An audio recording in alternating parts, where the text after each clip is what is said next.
what's up, you guys? It's Elmer Brown Enriquez, your host of Artistic Visions, the show where we like to go in-depth with young artists at OCAD, talk about their art, what they like to talk about in their art, and what they would like to talk about in their art. Today's episode, I got a very special guest, Ainsley. Hi. And before we start off, who are you and what kind of art do you usually make? Who am I is a really big question. I was thinking about this all last night after you texted me. I was like, oh my God, wait, actually, like, who am I? Yeah, you gotta think about it now. Yeah, and but I guess like easy answer is I'm a 21-year-old art kid. I go to OCAD. I'm in digital futures, so my work revolves a lot around like computer science and like understanding the human relationship to evolving technologies. And personally, I'm interested in like wellness, and I know this word gets thrown around a lot, but mindfulness,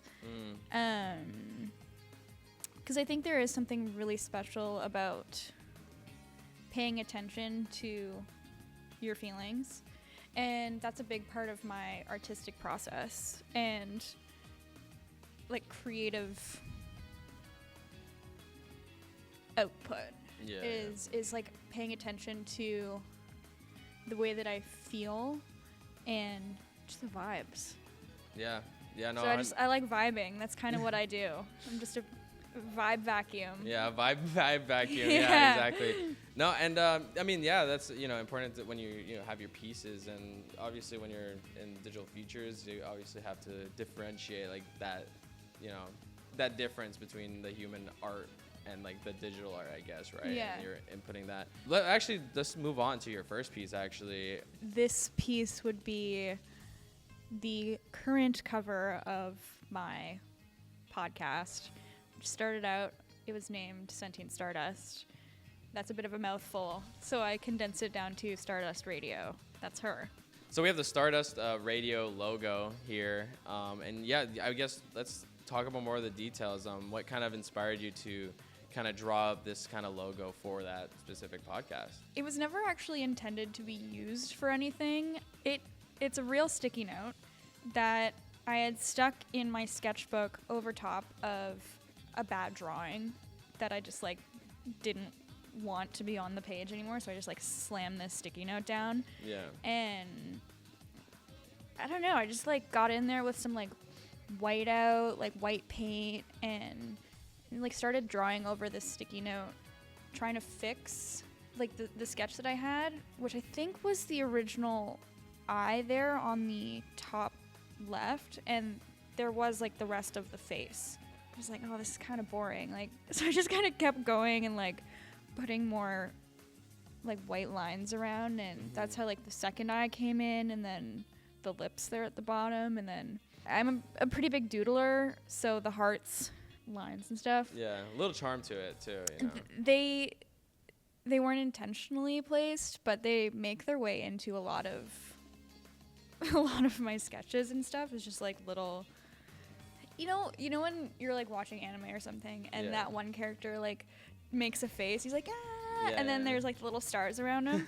I think that's where it comes from for me. It's like cartoony, like decals and stickers. I totally get that, because I've known Ainsley outside, and we've worked on a lot of OCAD Live. Well, I know you because we know each other because of OCAD Live, and we worked a lot. And I've seen a lot of your art, and I know you now, and like seeing your characteristics of like you're very energetic and very happy, and like you have a lot of creative juices just going and ready to go. This is a good word to use. Yeah, and so like seeing that you're also it kind of it's almost like your personality slipping into your own art, right? And in a way, it's kind of perfect, because this is to represent you in a way, right? Like I ended up actually submitting this for my portfolio to get into OCAD, because I didn't have enough like work that I was proud of. So it was like a portfolio piece, but I was like, it's just a sticky note with like white drawings that I like color graded on my laptop. But to me, when I was putting together a Stardust Radio, I was like, wait, it's kind of like a perfect representation of taking something like tangible and then making a change and adding layers and changing the textures and then like moving it into this digital space and playing around with it and just experimenting even more. Yeah. Like with layers and I guess like perception, and it's just like one of those things. Yeah. Like, oh yeah, I love it. Well, you know, that was, I love this piece a lot. I love how much you play with, you know, the depth and perception of it. And also the colors. I love the pink and then like just the white on top of it. Who doesn't love pink? Yeah, like, and I really love, like, because the background is white, and your you know, foreground like objects are white, it just like immediately blends in, and that pink just gives it more of that pop as like that texture. So yeah, it's awesome. Awesome to see the Stardust Radio logo. Yeah. And let's move on to a couple of new pieces, which I don't know if you have a name for her specifically. Nope. She's also untitled. Yeah, she's also untitled. And yeah, tell me more about this. I guess you could call it a character design, character rig that I have been also playing with for a couple years now, and she's made her way from my earliest sketchbooks and then through iterations of like small pieces of creative writing, just like, I don't know, just like a character that represents my understanding of like Metropolis and like growing technologies and society and the future. She's like always listening. She's got like these like listening things. I don't know. I first off, I'll say off the bat, I mean, because I know you were talking about like before that you were like, oh, this one doesn't have as much details as the other models in here and there, but well, she's the one with the most detail, but I feel like I still have so much to finish in a way where it's like, to me it looks unfinished, but when I show my dad the stuff I do, he's like, whoa, like where did this come from? And I'm like, it's not even done yet. Yeah. And I think that goes for a lot of creative people. I mean, like everyone's creative, but people who specialize in making stuff from their souls or whatever, it never really feels done, at least to me.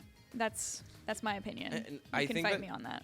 I don't think I can fight you on that, because I think it's something that's really, because a lot of people don't understand the process. They think like sometimes you show them like a really rough sketch, and like, you know, that's like for a painting that's gonna be like grand, and then they're like, whoa, that's great, you should sell that. And it's like, this is just my sketch, dude. Yeah, like, this ain't even nothing. I have so much more to do, and I am not done yet. This is not the final. But yeah, no, like, you know, just hearing about that though is great to hear, at least that you have people supporting you no matter what. Yeah. But my parents are like my besties. They're my only friends. Sometimes they're there for you and no one else is, you know, so. Always. But I would love to move on to my next question. However, what kind of messages do you usually talk about in your art? I think I have a lot to say in terms of relationship to yourself, or at least myself. I do really feel like my work comes from me growing over time, and like I never really start a project with the intention of leaving it behind. So like my sketches like evolve with me, and like my ideas and my themes kind of tie back to that evolution of the self and like fostering consciousness and the whole crazy thing. It's like just evolving and like submitting to the process and just being willing to grow and make mistakes and the whole thing. Yeah, no, I definitely see in your art that it's like very kind of representative of your like not personality, but who you are in that moment, at least when you do it. Yeah. Again, like what I said earlier, it plays a lot, it being my creative output, plays a lot with my mood and the way that I feel and the way that I understand the current moment. It's like a reflection of the input and output. And that's my computer brain talking, like input, output, but it's it's definitely the way I feel. And that's how it is sometimes, and you know, like if you feel like that, that's just how it is with your brain and the art. It's how it is with your brain. It's always the brain. But moving on, I would like to ask, what messages would you like to try and tackle on in future pieces? I guess I just want to do more of the same. Like, I just want to keep digging into how far I can push certain ideas and, like, collecting perspectives from, different people I meet and different events I go to, or different styles that I incorporate into the way that I present myself, and things that I make, and like my digital presence, like on social media. And I'm just really interested to try things on and experiment wherever that takes me, I guess. Yeah, no, I think that's interesting because, I mean, obviously, especially with you being in digital futures, there's a lot of developments in that world. Yeah, everything is always changing. Yeah, and it's still developing till this day. And you have new tools. Like, obviously, we have AI ones. No matter how you feel on it, they're there. It's happening. It's happening, and it's been happening. And and to be able to use those and potentially further your own art, at least, in whatever way you use it. I'm not gonna get into this whole debate about AI and stuff. We could. We'll do that later. I'm not gonna do it now. Off camera. Off camera, it might take an hour. But two. Absolutely amazed from what you've done. Like, I've seen a lot of your stuff. Yeah, no, and I've seen how much you have stuff on your walls that's from before and then more recent, and then stuff like that. And it's great to see. My house is kind of buried right now. I just moved, and so I'm like, oh my gosh, which pieces should I stick to the wall, and what has to stay in the bin of doom? I don't know. I will have to move on to my final question. Last question of the interview, sadly. How has OCAD helped you with your own art making process? Oh my god. Okay, I was thinking all night about my answer to this one, and I am in love with living in the middle of the city. I think the fact that OCAD is this hub of culture is my favorite part of the school. Obviously there's the support systems and the community aspects, and knowing that in a place with a bunch of like-minded, similarly aged people, that's cool. But to me, my favorite part is just being in the middle of the chaos, and the peace in the chaos, where it's you have this floating Minecraft cow, and you can just call it home, and you can look downtown, you can look at the trees, you can see the people walking on the street, the CN Tower as well. Yeah, take inspiration from little pieces of the whole world all in the same place, and different artistic practices as well. It's you get the painters, and you get the coders, and you get the animators, and the media kids. It's just there's so much going on, and there's so much to be appreciative of, and that's my favorite part.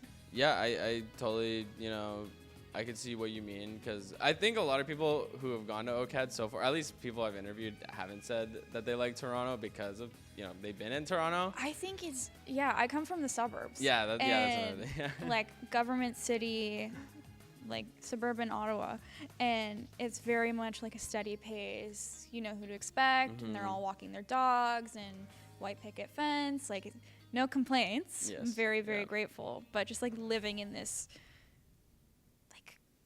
crazy world with so many different moving parts, itches my brain in the right way. I'm yes. But thank you so much, Ainsley, for coming on the show. I really appreciate this talk.